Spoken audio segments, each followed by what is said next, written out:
এখানে এসে 7 মাস থাকছে বউ নিয়ে, বিয়ে করার পর। থাকার পরে ভাই সৌদি আরব চলে যায়, যাওয়ার পরে বউ 8 দিন পর টিকিট কাটে যশোরে চলে যায়। আমার ভাই সেদিন কি রবিবার ছিল, আমার সাথে সেদিন কথা হয়নি আমার ভাইয়ের, সারাদিন কথা হয়নি। সন্ধ্যা 7টার দিকে আমার হাজবেন্ড কাজে যাচ্ছিল, আপনি প্রাইভেট কার করে কাজে যাচ্ছিল, ওই পথে দেখে তাকিয়ে যে হলো আগুন ধরেছে কারখানায়। কার কারখানা সে সেটা বলতে পারতেছিল না। তারপরে আমারে ফোন দেয়, ফোন দেওয়ার পর বলে তোমার ভাইয়ের কাছে একটু ফোন দাও তো, দেখো তো কারখানায় আগুন ধরছে, তাদের কারখানা নাকি। তখন আমি ভাইয়ের সেটে অনেকবার ফোন দিই, আমার ভাই ফোন রিসিভ করে না, তার ফোনেও কল ঢুকে না। তারপরে আমার হাজবেন্ড সেইখানে যায়, তারপরে যাওয়ার পরে বলে যে তোমার ভাইয়ের কারখানায় আগুন ধরছে। আর ভাইয়ের সাথে আমার আর কথা হয়নি। হ্যাঁ, আগুন ধরার পর আমি অনেকবার ফোন দিছি, মেসেজ দিছি, ভয়েস দিছি, আমার ভাই কোনো রিপ্লাই দেয়নি। আপনাদের কোনো নিকট আত্মীয় নাই সৌদি আরবে? সৌদি আরবে নিকট আত্মীয় তো আমার হাজবেন্ড আছে। রিয়াদেই থাকে? হ্যাঁ, রিয়াদেই থাকে। আমার ভাই যেখানে থাকে সেখান থেকে 20 মিনিট লাগে যাইতে আর কি। পরবর্তীতে বলতে যে আমার হাজবেন্ড গেছে, যে যাওয়ার পরে ওখানে ফায়ার সার্ভিস ছিল বা সৌদি আরবের অনেক লোক তাদের ওখানকার ছিল।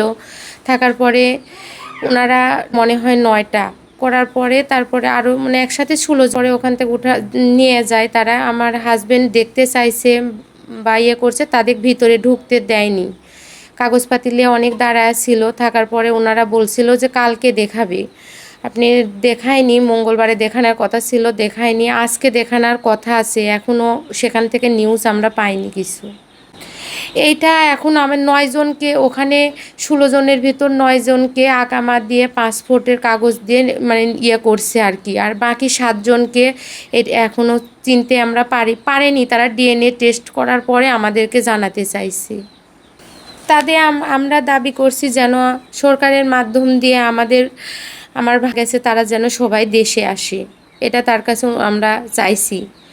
আর্থিক সহায়তা পাইছি বলতে কালকে আপনার ইওনো অফিস মনে হয় আত্রাইতে আমার মাকে আমার ভাবিকে ডাকছিল, ডাকার পরে সেখানে আমার মাকে আর ভাবিকে ওখানে যায়, তারা যাওয়ার পরে আমার ভাবিকে তারা 20,000 টাকা দিয়েছে, আমার মাকে তারা কিছুই দেয়নি।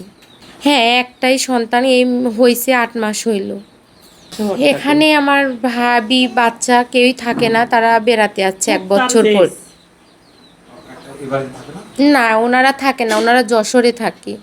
যশোরে আমার ভাই বিয়ে করছে, ওখানেই হলো বাবু চলে যাওয়ার পরে বউ ওখানে যায়, তারপরে পরীক্ষা নিরীক্ষা করে ধরা পড়ে। বাবু হওয়ার পরে বউ আসে না, আমরা অনেক বলছি আসার কথা, ওনার সুবিধা এখানে ভালো লাগে না তাই উনি আসে না।